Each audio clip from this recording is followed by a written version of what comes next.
Kamu pernah nggak sih punya niat buat mulai olahraga, tapi akhirnya nggak jadi? Udah pasang alarm nih buat bangun pagi, tapi malah dimatikan. Udah beli alat olahraga, tapi akhirnya cuma jadi pajangan. Udah semangat banget nih di awal, tapi cuma bertahan 1 minggu. Lucunya kita semua tahu kalau olahraga itu penting untuk kita. Badan lebih sehat, lebih kuat, lebih bugar, lebih pede, produktif. Tapi pertanyaannya, kenapa kita susah banget buat mulai dan konsisten? Masalahnya tentu setiap orang berbeda-beda, karena ini bukan hanya tentang cara yang kamu pakai, tapi juga lebih ke kondisi kamu masing-masing. Karena banyaknya cara dan teori yang sering kamu dapatkan tentu sangat baik dan bisa diterapkan di sebagian orang, tapi belum tentu bisa diterapkan pada dirimu. Sehingga dalam video ini, saya ingin memberikan kamu 3 trik psikologis sederhana yang bisa kamu coba. Harapannya bisa memberikan dampak yang baik. Kalaupun tidak, menjadi tambahan wawasan yang siapa tahu nanti bisa kamu share kepada orang yang membutuhkan. Tentu tidak ada yang sia-sia.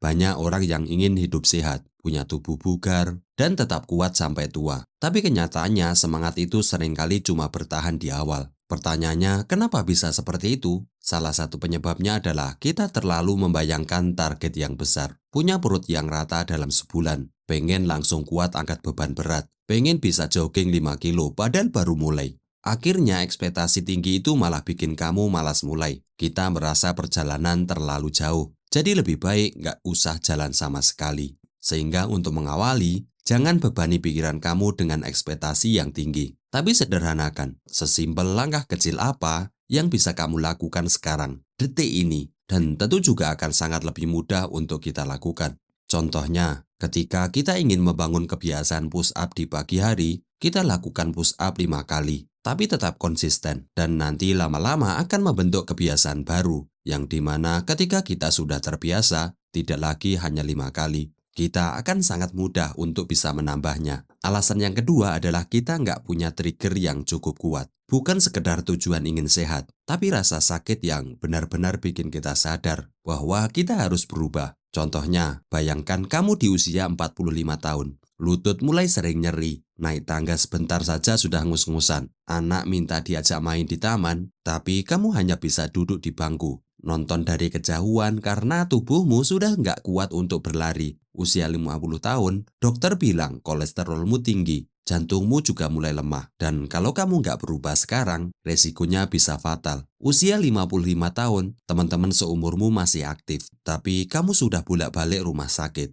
Uang yang dulu kamu kumpulkan dengan kerja keras, sekarang habis buat biaya berobat. Usia 60 tahun, kamu melihat ke belakang dan menyesal. Kenapa saya dulu nggak mulai untuk olahraga, untuk menjalani pola hidup sehat? Rasa sakit itu sangat nyata, dan kalau kamu nggak bertindak sekarang, waktu nggak akan menunggu. Bahkan untuk bisa menanamkan rasa sakit atas apa yang kamu lakukan, itu lebih baik lagi kalau kita tulis dan ucapkan ketika rasa malas itu muncul. Ketika keinginan untuk menunda itu datang, jadikan itu sebagai mantra untuk kita bisa bergerak dan melakukan apa yang sudah kita rencanakan. Tapi kalau kamu sudah bergerak dan konsisten dengan goal kamu, ya menulis atau membayangkan rasa sakit itu tidak diperlukan. Konsistensi dalam olahraga itu bukan cuma soal disiplin. Kadang kita perlu alasan yang cukup kuat untuk benar-benar bergerak. Kalau tujuan kamu nggak cukup memotivasi, bayangkan rasa sakit di masa depan. Apakah kamu siap menerima itu semua? Selain dengan membayangkan rasa sakit yang kita dapatkan, kita juga memiliki tujuan atas apa yang kita lakukan. Nah, di sini saya akan membagikan 3 trik psikologis yang bisa kamu coba. Harapannya ini bukan hanya menjadi cara alternatif yang bisa kamu lakukan, tapi juga renungan akan makna di dalamnya. Karena seringkali teori itu belum bisa kamu terapkan saat ini. Karena ada banyak faktor, karena kondisi kamu, karena situasi kamu, keadaan kamu. Akan tetapi kamu harus mengambil benang merah atas teori tersebut, yang dimana harapannya kamu bisa menyesuaikan dengan kondisi kamu sendiri.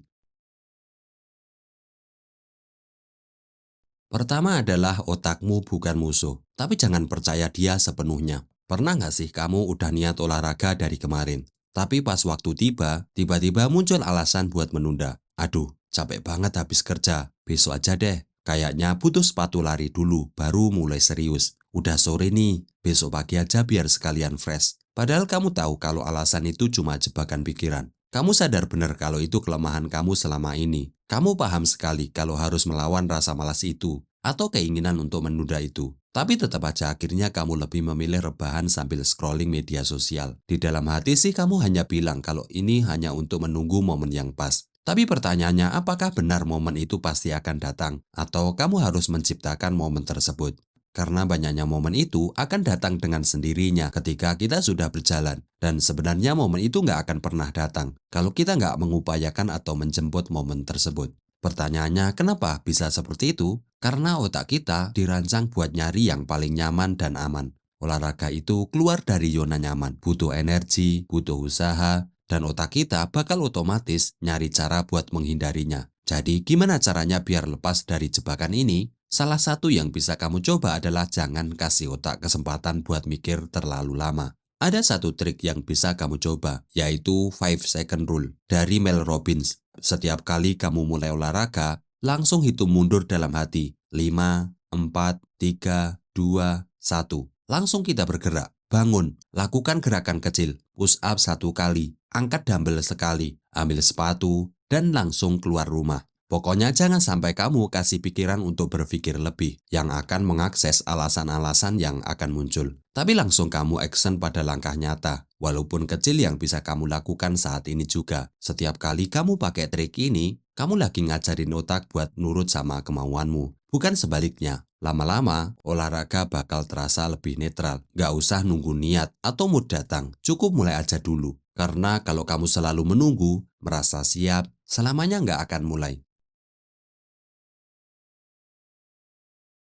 Kedua, kecil tapi rutin lebih baik daripada sekali tapi berat. Pernah nggak sih, kamu niat banget buat mulai olahraga, terus langsung bikin target yang gede? Aku harus lari minimal 5 kilo setiap hari. Pokoknya aku harus berangkat gym 2 jam setiap hari. Hari pertama kamu semangat, hari kedua masih oke, hari ketiga mulai capek, hari keempat kita skip, hari kelima udah lupa. Kenapa? Karena kita seringkali ambisius di awal, padahal tubuh kita lebih suka perubahan kecil tapi konsisten. Daripada langsung ngegas, lebih baik mulai dari yang ringan, tapi yang bisa kamu ulang setiap hari. Coba ganti dengan kebiasaan kecil, seperti push up 10 kali habis bangun tidur, plank 30 detik sambil nunggu air mendidih, squat 5 kali tiap kali ambil minum. Nggak butuh yang berat, yang penting bisa rutin. Karena yang bikin perubahan besar bukan usaha yang cuma dilakukan sekali, tapi kebiasaan kecil yang kamu lakukan terus berulang. Kamu nggak perlu jadi atlet dalam semalam. Mulai aja dulu dan lihat gimana kebiasaan kecil bisa merubah hidup kamu tanpa kamu sadari. Intinya dalam membuat capaian atau goal itu juga harus kamu sesuaikan dengan realita yang ada. Kemampuanmu saat ini, ataupun waktu yang bisa kamu gunakan untuk olahraga. Karena jika itu nanti akan berbenturan, tentu akan sangat mungkin untuk menunda atau tidak terlaksana. Dan ini yang banyak menyebabkan kita tidak bisa konsisten atau membangun kebiasaan baru. Ketiga, jangan kejar hasil. Bangun identitas diri. Pernah nggak sih, kamu mulai olahraga dengan harapan tinggi? Aku ingin six pack dalam 3 bulan. Aku harus turun 10 kilo sebelum lebaran. Pokoknya harus angkat beban segini. Terkadang, kita mulai sesuatu dengan semangat yang membara. Target sudah ditetapkan, ekspektasi melambung tinggi, dan kita yakin akan bisa mencapainya. Tapi begitu sebulan berlalu, dan hasilnya belum terlihat, semangat mulai redup. Kita mundur perlahan, hingga tanpa sadar kembali ke kebiasaan lama. Bahkan sebelum benar-benar mulai, kita sudah merasa terbebani. Bukan karena olahraga itu sendiri, tapi karena perubahan yang ingin kita adopsi terlalu besar. Kita lupa bahwa membangun kebiasaan bukan sekedar soal niat atau motivasi. Ada banyak faktor yang harus dipertimbangkan. Rutinitas harian, waktu luang, kesiapan mental, bahkan keadaan sekitar. Seringkali kita lupa. Seringkali kita terlalu fokus pada ambisi untuk segera menjadi pribadi yang aktif dan disiplin, tanpa memahami realitas hidup kita sendiri. Kita ingin konsisten olahraga, tapi jadwal keluarga, pekerjaan, dan tanggung jawab lain seolah tidak memberi celah. Akhirnya olahraga bukan lagi terasa sebagai kebutuhan, melainkan beban yang sulit untuk dijalani. Disinilah pentingnya memahami diri sendiri. Kapan waktu terbaik untuk bergerak? Apakah situasi saat ini memungkinkan? Apakah mindset kita sudah siap menerima bahwa olahraga adalah bagian dari hidup, bukan sekedar tugas yang harus dicentang?